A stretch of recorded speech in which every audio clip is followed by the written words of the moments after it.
के साथ करते हैं, जिस तरह की गुफ्तगू वो हम लोगों के साथ करते हैं, हमें उस बात का पता है और एहसास है।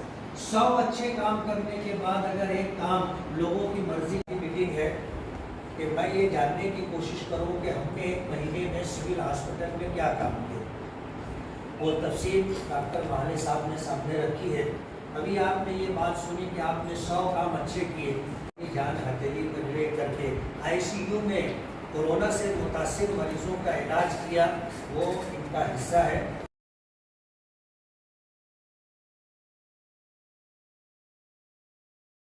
हाँ सर, आज पहली बार आप सिविल हॉस्पिटल में आए और जायज़ा मीटिंग लिया, इसकी क्या वजह थी और क्या तय हुआ जायज़ा मीटिंग के बाद? सरकार बने हुए तकरीबन 1.25 साल का अरसा हुआ है। बदकिस्मती ये कहिए कि चुनाव 24 अक्टूबर 2019 के बाद से आज 2 साल मुकम्मल हो गए हैं चंद दिनों पहले। लेकिन कोरोना काल की वजह से जो सूरत हाल रही, ख़ास तौर पर नदी के इस तरफ मेरी जो कॉन्स्टिट्यूंसी है, इसमें सबसे पहले कोरोना की शुरुआत हुई और मालेगांव सेक्टर के बहुत बुरे हालात रहे। उन्हीं हालात के अंदर सिविल हॉस्पिटल के ज़रिए से इलाज और मुआवजे की शुरुआत हुई थी और उसके बाद फिर और कोरोना सेक्टर बने। ये 2 साल के अंदर हम लोग कोरोना को ही लेकर के जूझ रहे थे। कोरोना के सिलसिले में हमने इलाज और मुआवजे की मद में तकरीबन 1.5 करोड़ रुपया दिया, 50-50 लाख रुपए के 3 टप्पे दिए और इस सिलसिले में सिविल हॉस्पिटल के अंदर कोरोना को लेकर के जो ज़रूरतमंद बीमार आते हैं उनका सही मानों में इलाज हो, ये वक्त की ज़रूरत थी और ये ज़रूरत पूरी हो उसके लिए हमने 1.5 करोड़ रुपया दिया। आज इस सिलसिले में ये पहली मीटिंग थी, ये जायज़ा लेने के लिए कि हमने 1.5 करोड़ रुपया दिया तो 1.5 करोड़ रुपये में कितने सामान यहाँ पर आए और कितने सामान आना बाकी। जो सामान आने बाकी हैं उसके लिए हम जो है फॉलो अप लेंगे, कोशिश करेंगे कि हमारा दिया हुआ पूरा फ़ंड इस्तेमाल हो और सारे इलाज और मुआवजे के जो लवाजिमात और ज़रूरी सामान है वो हॉस्पिटल को मिल जाए। एक गरज ये थी आने की और दूसरा मकसद ये था कि पिछला जो 5 साल टर्म गुज़रा, ये हमारा सिविल हॉस्पिटल अनाथ आश्रम की तरह था, कोई देखने वाला, कोई पूछने वाला नहीं था। 2009 से 14 के दरमियान जो सामान इस हॉस्पिटल को मैंने दिया था, एक्सरे मशीन है, डायलिसिस मशीन है, सोनोग्राफी है और इसी तरह एक्सप्रेस फीडर है और दीगर जो सामान है, उसके अलावा पिछले 5 साल में किसी ने इस तरफ कोई ध्यान नहीं दिया और यहाँ पर जो है कोई आ करके अपनी ज़िम्मेदारी पूरी नहीं किया। आज हालात बदल गए, सरकार बदल गई, तो माजी में जो लोग थे आज हॉस्पिटल को लेकर के तरह तरह की बात कर रहे हैं और हॉस्पिटल को, डॉक्टर्स हजरात को, नर्सेस को, वार्ड बॉयज़ को प्रेशर में लेने की कोशिश कर रहे हैं। ये चीज़ बराबर नहीं। आज इस वक्त अब ये जो महीना सितंबर का गुज़रा, इस महीने के अंदर कितने यहाँ पर मरीज़ आए, उसमें डिलीवरी के कितने केसेस थे, सीरियस कितने मरीज़ आए, कितने लोगों का इलाज व मुआवजा हुआ, कितने लोग अच्छे होकर के घर गए, कितने लोगों की डेथ हुई और कितने ऐसे केसेस थे जिनको सामान्य रोगनालय से सिविल हॉस्पिटल जो है ट्रांसफ़र देना पड़ा। ये सारा जायज़ा लेने के लिए आए थे। तो ये पूरी लिस्ट हमें दी गई है, 4 सफ़े की ये लिस्ट है। इन 4 सफ़े की लिस्टों के अंदर ये पूरी तफसीलात मौजूद हैं कि यहाँ पर जो है कोरोना को लेकर के कि इलाज व मुआवजा कितने लोगों का किया गया, इस महीने में कितने बीमार आए, कितने अच्छे हुए। डिलीवरी के टोटल केस 385 आए थे, जिसमें नॉर्मल डिलीवरी जो है 278 हुई। 385 में से 278 नॉर्मल डिलीवरी हुई और 107 डिलीवरी जो है सीजर से, और इसमें जो है 58 यानी 58 डिलीवरी के केसेस अपने यहाँ सुविधा ना होने की वजह से क्लास 1 ऑफिसर आप देखोगे, क्लास 1 डॉक्टर से देखोगे तो वो 3 ही हैं आज डिलीवरी के लिए यहाँ पर किसी की परमानेंट किसी को नौकरी नहीं दी गई है। मानधन के ऊपर इस लाइन की गायनोलॉजिस्ट जो डॉक्टर्स होती हैं उनको रखा जाता है।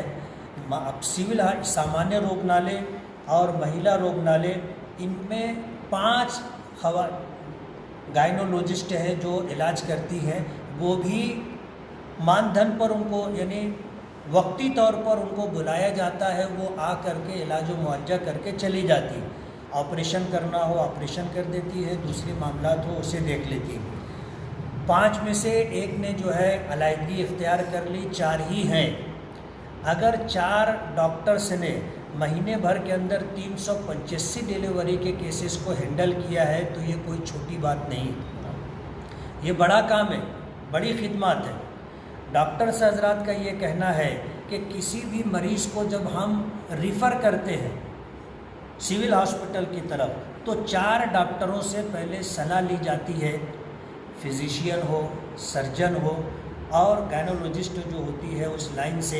हमारे यहाँ आईसीयू को भी देखा जाता है कि कैपेसिटी है या नहीं। अगर हमारे यहाँ आईसीयू में जगह नहीं है या बीपी बहुत ज़्यादा बढ़ा हुआ है या इसी लाइन से जो सुविधा होनी चाहिए वो हमारे पास नहीं है तो फिर किसी की जान से खेलना डॉक्टर को भी जेब नहीं देता। वो भी माँ और बच्चे की ज़िंदगी ख़तरे में डालने के लिए तैयार नहीं होते। सही तरीके से इलाज हो सकता हो तो इलाज करते हैं और अगर सीरियस केस होता है तो उसको सिविल हॉस्पिटल रिफ़र कर देते हैं। 107 सर्जरी में ये सीज़र हुआ है, हॉस्पिटल में 107 सीज़र हुआ, कम नहीं है महीने भर के अंदर 107 सीज़र। लेकिन सीज़र के केसेस में भी जो बहुत ज़्यादा सीरियस केस होता है उसको रिस्क ना लेते हुए जच्चा और बच्चा की जान खतरे बहुत अच्छा काम कर रहे हैं। जो आपके पास सहूलियात हैं उनके पेश नज़र आप जो भी खिदमत कर रहे हैं बड़ी बात है। सारी सुविधाएं यहाँ हॉस्पिटल में है नहीं, डॉक्टर्स की कमी है, नर्सेस की कमी है, वार्ड बॉयज़ की कमी है और भी दीगर कमियां हैं। सरकार जब तक मालेगांव को ज़िला नहीं बनाती ये हॉस्पिटल सिविल हॉस्पिटल नहीं बनेगा। सिविल हॉस्पिटल के लिए ज़िला डिस्ट्रिक्ट होना ज़रूरी है, इसलिए सामान्य रोगनालय है और इसके एतबार से इलाज व मुआवजा होता है।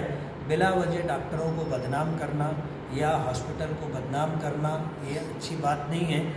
गरीब लोगों का शहर है, मज़दूरों की बस्ती है मालेगांव और ज़्यादातर लोग जो है अपने डिलीवरी के केसेस अली अकबर में हैंडल ना हुआ तो सामान्य रोगनालय भेज देते हैं।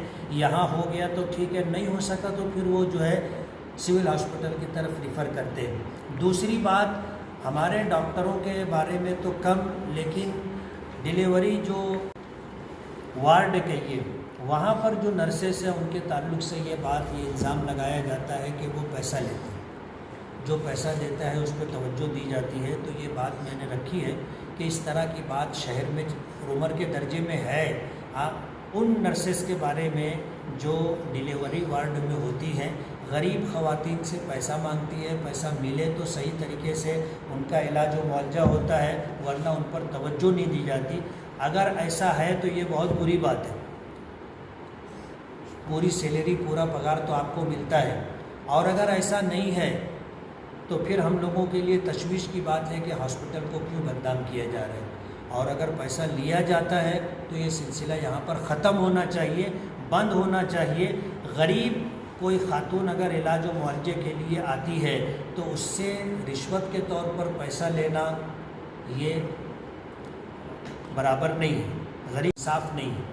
हम जब डिग्री लेते हैं तो साथ में शपथ भी लेते हैं कि हम अपने मरीज़ों के साथ ईमानदारी के साथ पेश आएंगे, सही तरीके से इलाज करेंगे। अब जाहिर बात है कि अगर सारी जगहों पर पैसा ही कमाने का सिलसिला शुरू हो जाएगा तो गरीबों का क्या होगा। ये हॉस्पिटल सिविल हॉस्पिटल का दर्जा नहीं पाएगा। वो है सर, मगर जितने यहाँ के पद अधिकारी 200 बेड का है, ये 11 साल हो गए।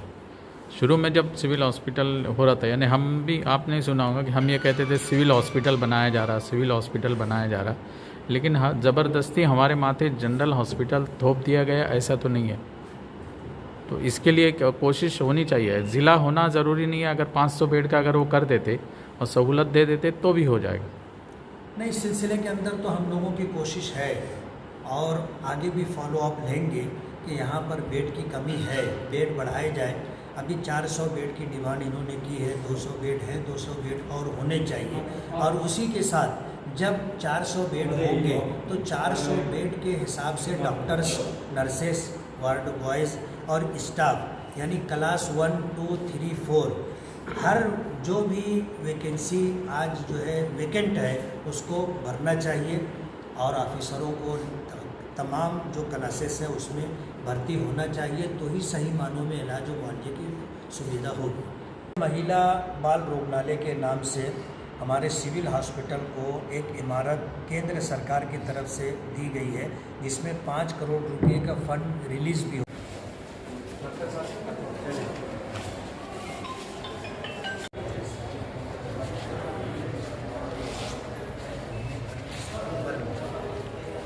कितने मरीज आए, कितने सीरियस थे, कितने केसेस थे।